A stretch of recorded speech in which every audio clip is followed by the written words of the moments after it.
හැමෝටම ආයිබෝවන් කියලා පිළිගන්නවා තවත් අලුත් වීඩියෝ එකකට. අද අපි කතා කරන්න යන්නේ පහුගිය දවස් කීපය තුල දැඩි කම්පනයක් ඇති කරපු කනගාටුදායක පුවතක් ගැන. ඒ පසුගිය ජනවාරි 27 වෙනිදා මියගිය ලුතිනන්ට් කොයාන් චමිත. එහෙම නැත්නම් මහවිතානගේ ඩොන් කොයාන් චමිත අපේ සහෝදර නාවික හමුදා සොයිරා සම්බන්ධ. ලුතිනන්ට් කොයාන් චමිත අපි හැමෝම දැනගන්නේ. ඔහු ඇමරිකා එක්සත් ජනපදයේ කැලිෆෝනියා ප්‍රාන්තයේ සැන් දියාගෝ නගරයට ආසන්නයේ තියෙන කොරනාඩෝ ප්‍රදේශයේ පිහිටි නේවල් ස්පෙෂල් වෝපෙයා සෙන්ටර් වෙතින් පවත්වන විශිෂ්ටයන්ගෙනුත් විශිෂ්ටයන්ට පමණක් සාර්ථක සම්පූර්ණ කිරීමට හැකි ඇමරිකානු නේවි සීල් පුහුණුව නිම කරපු පළමු ශ්‍රී ලාංකික නාවික හමුදා නිලධාරියා වීම. කොයාන් උපත ලබන්නේ 1998 දී වන අතර ඔහුගේ පාසල තමයි ගම්පහ බණ්ඩාරනායක විද්‍යාලය. පාසල් කාලයේදීත් ඔහු අධ්‍යාපනයට මෙන්ම ක්‍රීඩා කටයුතු වලට සහ විෂය බාහිර ක්‍රියාකාරකම් වලටද දක්ෂයෙක්.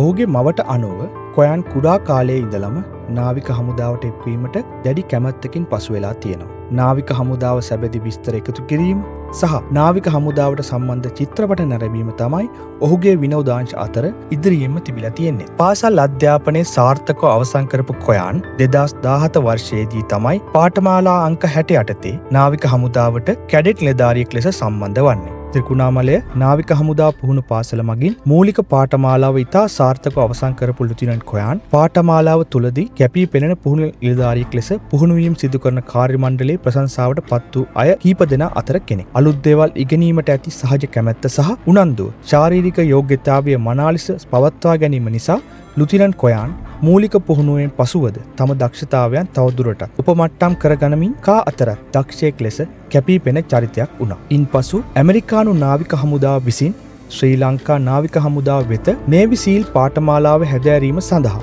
එක් නාවික නිලධාරියෙකු සඳහා අවස්ථාව ලබා දුන් අවස්ථාවේ ලුතිනන්ට් කොයාන් ඒ සඳහා සිදු කරනු ලැබූ තෝරා ගැනීමේ පරීක්ෂණවලදී ප්‍රථම ස්ථානය ලබා ගනිමින් ලොව දැනට ඇති හැදෑරීමට අපහසුම පාඨමාලා අතරින් ප්‍රධාන තැනක් ගන්න ඇමරිකානු නේවි සීල් පාඨමාලාව හැදෑරීම සඳහා ඇමරිකා එක්සත් ජනපදයේ වෙත පිටත් වෙන්නේ. එහිදී ඇමරිකා එක්සත් ජනපදයේ ස්පෙෂල් වෝපෙයා සෙන්ටර් මූලික කරගෙන පැවැත්වෙන විවිධ පුහුණුවීම් වගේම ඇමරිකා එක්සත් ජනපදයේ පිටත පීටි ඇමරිකානු කඳවුරුවල මෙන්ම ඇමරිකාව විසින් ආරක්ෂක අංශ පුහුණුවීම් කටයුතු සිදු කිරීම සඳහා ගිවිසුම් ගත වෙලා ඉන්න අනෙකුත් රටවල් වලද පුහුණුවීම් පැවැත්වෙනවා. ලුතිනන්ට් කොයාන් තම සීල් පුහුණුවීම් කාලය තුලදී පහත දැක්වෙන ඇමරිකා එක්සත් ජනපදයේ තියෙන පුහුණු පාසල් තුලදී මෙන්ම ලෝකයේ අනිකුත් රටවල් වලදීද පුහුණුවීම් සිදු කරලා තියෙනවා.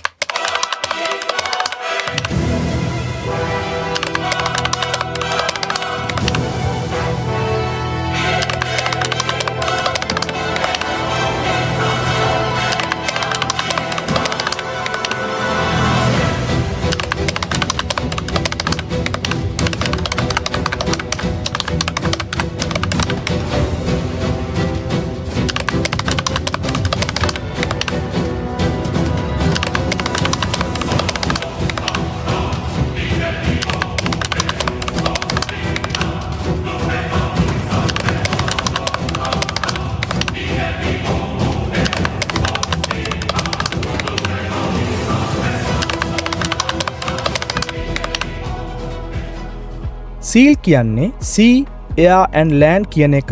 එනම් මුහුද, ගුවන සහ ගොඩබිම යන ඕනම ස්ථානයක සටන් කිරීම හෝ ඕනම මෙහෙයුමක් සිදු කිරීම සඳහා මෙම නේවි සීල් පුහුණුව තුළ අවශ්‍ය පන්නරය ලබා දෙනවා. ලුතිනන්ට් කොයාන් සම්පූර්ණ කරපු නේවි සීල් පාඨමාලාවේ අංකය තමයි K331-03 ක්ලාස් 371 කියන පාඨමාලා අංකය. සහ K331-03 කියන්නේ නේවි සීල් පාඨමාලා හෙවත් මේ BUD ඇලයිරක් S පාඨමාලාවේ හඳුනා ගැනීමේ අංකය. සහ ක්ලාස් 371 කියන්නේ ඔහුගේ පාඨමාලාවේ අංකය. මෙහි මේ BUD ඇලයිරක් S කියන්නේ බේසික් අන්ඩර්වෝටර් ඩිමොලිෂන් සහ සීල් කියන එක. මේ නේවි සීල් පාඨමාලාව මූලිකව ආරම්භ කරන්නේ 1940 දී. ඒ කියන්නේ දෙවන ලෝක යුද්ධයේ කාලයේදී. මුල් කාලයේදී මේ පාඨමාලාව හැඳුන්වුවේ UDTS කියලා. ඒ කියන්නේ Underwater Demolition Team කියලා. පසුව Cold War සමයේදී ඇමරිකානු ජනාධිපති ජෝන් F කෙනඩිගේ මඟ පෙන්වීම යටතේ Navy SEAL 1 and Navy SEAL 2 කියලා පාඨමාලාවන් දෙකක් සම්පූර්ණ කරලා 1962 දී මේ Navy SEAL අලුත් මුහුණුවරකින් අලුතෙන් ආරම්භ වෙනවා. මෙහි මූලික අරමුණ උනේ සතුරු රටවල් ඇතුළතට කුඩා කණ්ඩායම් වශයෙන් ගොස් ප්‍රහාර එල්ල කළ හැකි ගුවනේ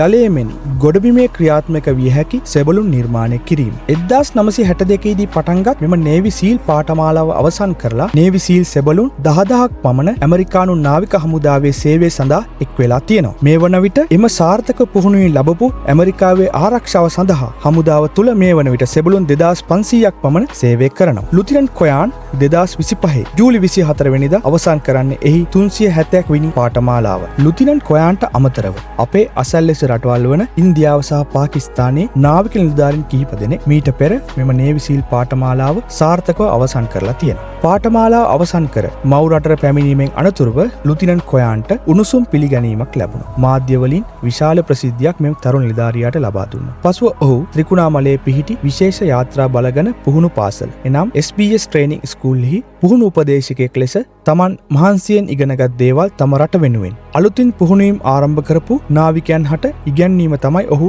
සිදු කරමින් ඉඳලා තියෙන්නේ. ඒ අතරතුරේදී ඔහුව අනියුක්ත කරලා තියෙනවා වැලිසර නාවික හමුදා කඳවුරට ඒ නිදහස් දින පෙළපාලියේ පෙර පුහුණුවීම් සඳහා සහ දින කිහිපයක් නිදහස් දින පෙළපාලියේ පුහුණුවීම් ඔහු සිදු කරලා තියෙනවා. 2026 ජනවාරි 27 වන දින උදෑසන පුහුණුවීම් අවසන් කරලා දිවා ආහාරයෙන් පසුව යම් කෙටි විවේකයක් ලබලා නැවත ජිම් එකටත් ගිහින් ෆිසිකල් ට්‍රේනින් වෙනදා වගේම කරලා පැය කිහිපයක් පිහිනීමක් සිදු කරලා තමයි රාත්‍රී කාලයේදී නැවත ඔහු තම කාමරයට පැමිණලා තියෙන්නේ. ඉන්පසු ඔහු උදෑසන පුහුණුවීම සඳහා ප්‍රමාද ඇයි කියලා සොයා බලන විට තමයි දැනගෙන තියෙන්නේ ඔහු මිය ගිහින් කියලා. ඉන්පසු ඔහුව කඩිනමින් රෝහල වෙත අරගෙන ගියා. ඒ වන විටත් ඔහු මිය ගියා. ඔහුගේ මරණ පරීක්ෂණයේ ප්‍රතිඵල තවමත් ලැබිලා නැහැ. සහ දැනට එය heart attack එකක් කියලා තමයි සැක කරන්නේ. ඒ අතරේ මම දැක්කා මෙන්න මේ වගේ කමෙන්ට් රාශියක් සමාජ මාධ්‍යයන් වල සංසරණය වෙනවා. ඒ සියලු දෙනාටම කියන්න තියෙන්නේ ඔය වගේ කිසිම පදනමක් නැති දේවල් දාලා ඒ තරුණ සොයුරාගේ පවුලේ අයව තවත් දුකට පත් කරන්න එපා. සහ ඔහු ඉතාමත් ආදරය කරපු සහ ඔහු ඉතාමත් ළඟින් ඇසුරු කරපු නාවික හමුදාවේ ඔහුගේ මිතුරන්ව අපහසුතාවයට පත් කරන්න එපා.